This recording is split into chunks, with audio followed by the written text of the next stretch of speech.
이 이야기는 실화를 바탕으로 각색된 이야기입니다. 8월 10일 오후 2시 3분 강원도 동해시 솔빛 해양 리조트 야외 수영장. 엄마, 물이 너무 차가워. 6세 준우가 수영장 가장자리에서 깔깔대며 웃었다. 어머니 김영애 씨는 벤치에 앉아 아이를 지켜보며 미소 지었다. 평일 휴가를 내고 온 이번 여행이 아이에게는 최고의 선물이었다. 그 순간이었다. 준우가 수영장 가장자리에서 미끄러지듯 물속으로 사라졌다. 처음엔 장난인 줄 알았다. 하지만 3초, 5초, 10초 아이는 떠오르지 않았다. 준우야. 김영애 씨가 벌떡 일어섰다. 물속에서 희미하게 보이는 작은 몸. 아이는 물 아래 2m 지점에서 움직이지 않고 있었다. 도와주세요. 우리 아이가. 김영애 씨의 비명이 수영장 전체에 울려 퍼졌다. 주변 사람들이 우왕좌왕하기 시작했다. 누군가 물에 뛰어들어 준우를 끌어올렸지만 아이는 의식이 없었다. 얼굴은 창백했고 입술은 파랗게 변해 있었다. 숨을 안 쉬어요. 가슴이 안 올라가요. 한 여성이 소리쳤다. 리조트 직원이 급히 119에 신고했다. 동해시 솔빛 리조트에서 아이가 물에 빠졌습니다. 의식 없고 호흡 정지 상태. 구급차 도착 예상 시간 8분. 의료진들은 입을 모았다. 뇌사까지 4분. 시간은 무정하게 흘렀다. 1분, 2분. 바로 그때 수영장 끝 파라솔 아래에서 두 남자가 벌떡 일어섰다. 재훈아, 뛰어. 동해 소방서 한빛 119센터 정민호 소방경 32과 유재훈 소방장 29. 가족 휴가 중이었지만 비명 소리를 들은 순간 그들의 몸은 이미 움직이고 있었다.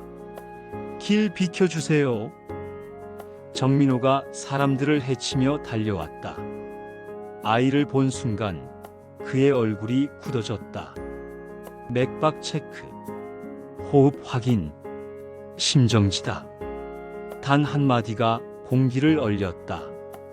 재훈아, 심폐소생술 들어간다.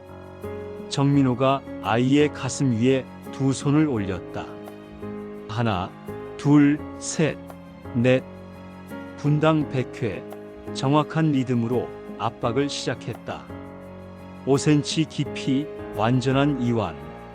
소방서에서 수천 번 연습한 그 동작들이 이제 한 아이의 생명을 좌우하고 있었다. 유재훈이 기도 확보를 했다. 입안에 이물질 없음. 기도 열림. 30번 압박 후 2번 인공호흡. 다시 30번 압박. 하나, 둘, 셋. 정민호의 이마에 땀방울이 맺혔다. 주변은 죽음처럼 조용했다. 아이 어머니의 흐느낌 소리만 들렸다. 제발, 제발. 2분이 지났다.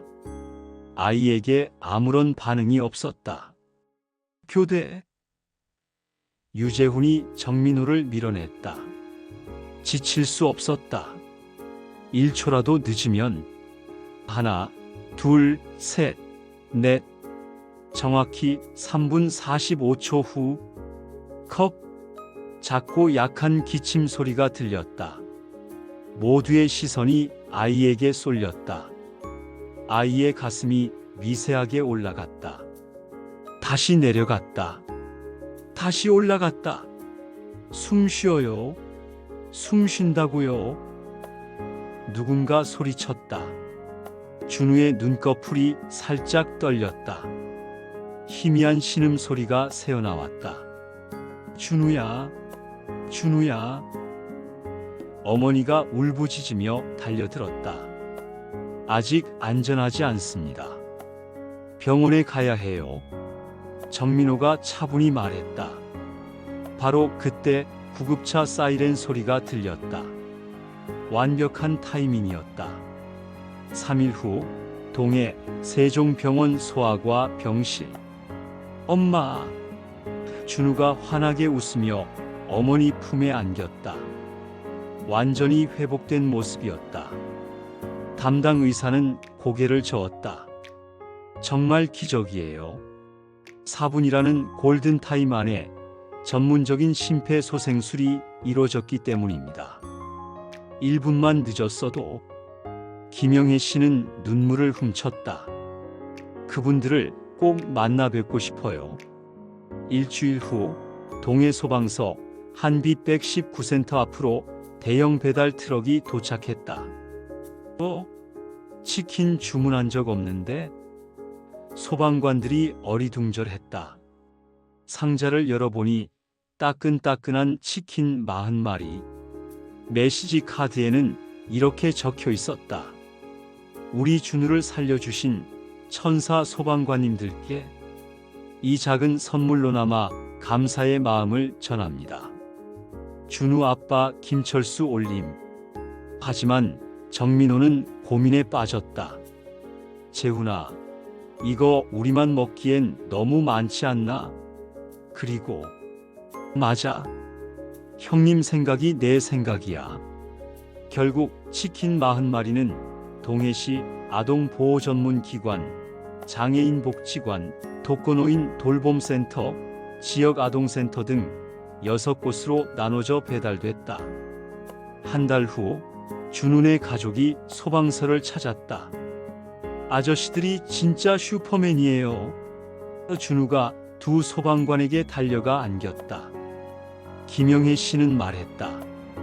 의사 선생님이 그러더라고요. 1분만 늦었어도 우리 아이는 뇌사 상태가 될 뻔했다고. 정말 어떻게 감사드려야 할지. 정민호가 준우를 안아 올리며 말했다. 준우야, 이제 물가에서는 조심해야 한다. 알겠지? 네. 그런데 아저씨, 저도 커서 소방관이 될 수 있어요? 물론이지. 하지만 그보다 더 중요한 건 어려운 사람이 있으면 도와주는 마음을 갖는 거야. 유재훈이 덧붙였다. 우리는 그저 운 좋게 그 자리에 있었을 뿐이에요. 진짜 영웅은 위험한 순간에도 서로를 돕는 모든 사람들입니다. 그날 이후 솔빛 해양 리조트에는 새로운 변화가 생겼다.